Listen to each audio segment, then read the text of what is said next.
Reverend Joe Kyo. Reverend Joe Kyo died in the early days of November 2023.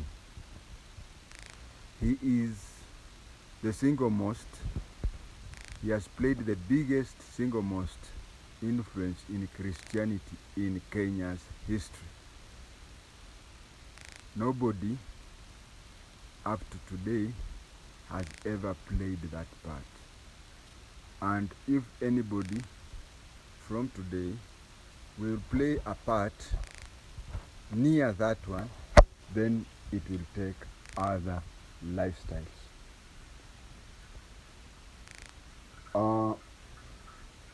I came to know of Reverend Dr. Joe Kyo in either 1974 or 1975. He used to have crusades at railways terminus,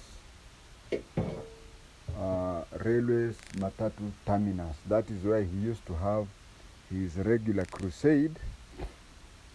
And what used to happen is that they had hired a shop at Kayo market. So he would have lunch, the what we nowadays call lunchtime fellowship.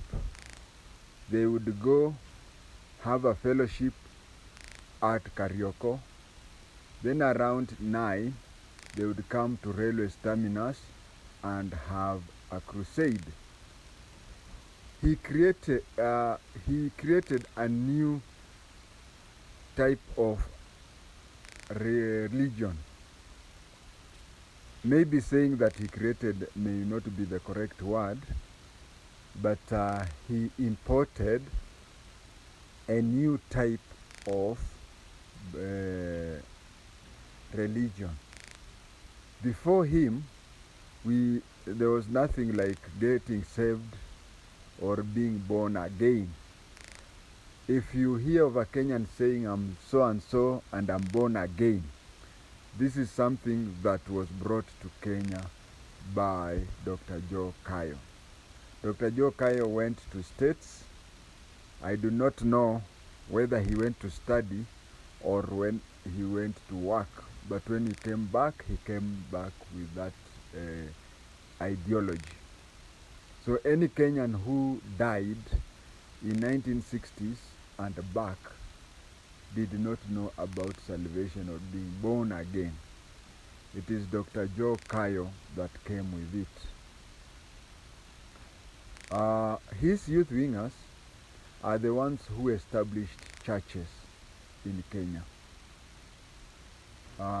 especially Kenya Assemblies of God and Deliverance Church.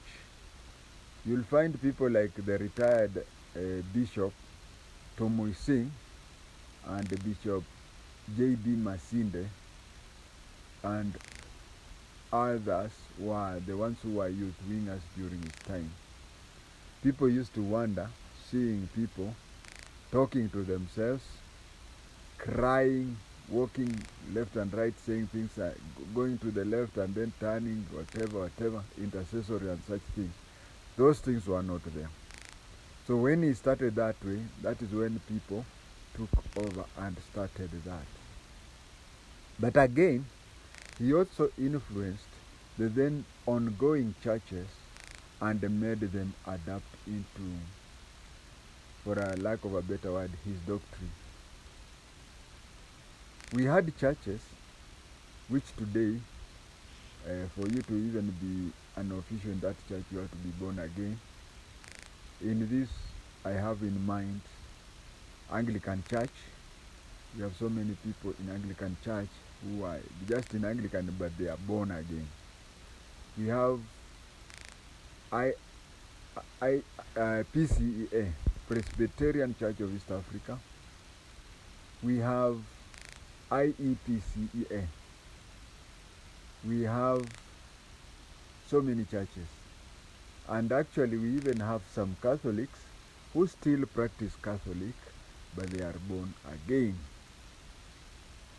I know of a number.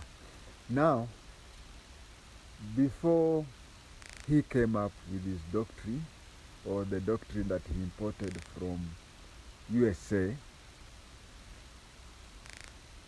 churches like the ones I've mentioned, apart from Catholic, they used to practice Protestantism just the way the ACK is. But when he came and left other churches, you find that there was a problem even the ACK. When ACK, there was a drive, there was a move by many ACK people to make it be like that one for salvation.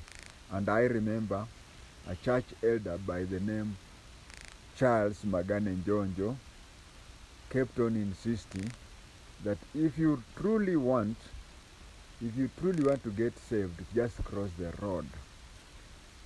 What he was meaning is that the Anglican Church to be left the way with its English or England doctrines, but if you wanted to get saved and such things, then you should cross the road, Valley Road, to the other side and join CITAM.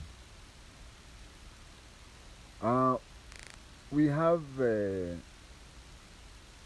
types of churches, I could say, that there are 3 types of doctrines we have in Kenya. We have the doctrine of the original one, which is practiced by both Catholic and Anglican Church, and to some extent Salvation Army. So you find that when he came up with a new doctrine of salvation, which was taken over, which some of the existing churches, such as African Independent Pentecostal Church of Africa, such as the Presbyterian Church of East Africa, such as Kenya Assemblies of God, such as Pentecostal Assemblies of God, these churches used to practice Protestantism, which was slightly different from Anglican Church. But what happened after he came? These churches adopted the salvation doctrine. They adopted the salvation doctrine and started practicing it. So we have the original, which I've said, the Anglican Catholic, Salvation Army, such and such churches. Then we have the churches which were there before he came, but he converted them. I'm talking of churches such as PAG. I'm talking of churches such as KAG. I'm talking of churches such as African Independent Pentecostal Church of Africa. They adopted the system, but they still retained their names. Then we had new churches coming up. These churches such as Deliverance Church. Actually, if you ask me, I would tell you that Deliverance Church is the root church for Dr. Joe Kyo. There is the Deliverance Church and others. So you find that these churches, in my opinion, they are good churches and they practice that. Then there is a third one, which, if I had the power, I would have requested the government to really look into them. There came up churches, and I'm not attacking the ministries, the churches that call themselves ministries and so on. They are okay. But I'm talking of other churches which came up, which, for lack of a better word, we can call them Mackenzie type. People have come where they have brainwashed people. And he has died before even answering that question.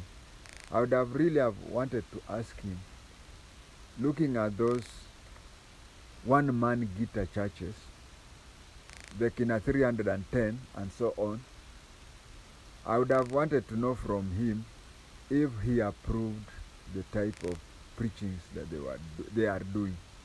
It has become so obsessive that people, the first thing these people do is that they brainwash the people who attend their churches.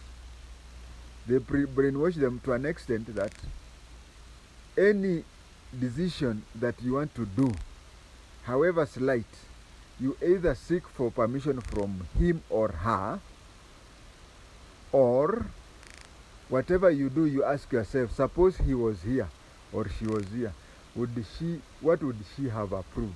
What would she have, or what would he have told me to do? They sort of equate themselves to be Jesus's deputies. They even equate themselves to an extent that you cannot talk to Jesus unless you talk through them. They brainwash people to an extent that some things happen. And you know, yes, 90% of their people are people who are of little or no education. But we have cases where even intellectuals are brainwashed. And people are just wondering. Mackenzie recently told people to sell their things and go there and starve to death. This thing happened in 1999. There was a police who were called, I think it was Karen police station. They were called to go and break into the house of a PhD senior lecturer at Nairobi University. Now, he was not just a lecturer in any other thing. It was this tough scientific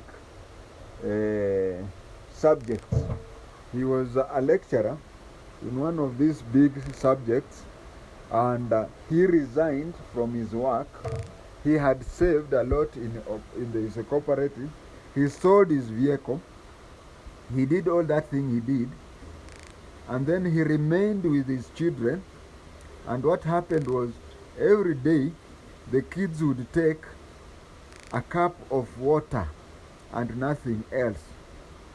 And when the neighbors suspected something odd is happening there, the police found the kids emaciated.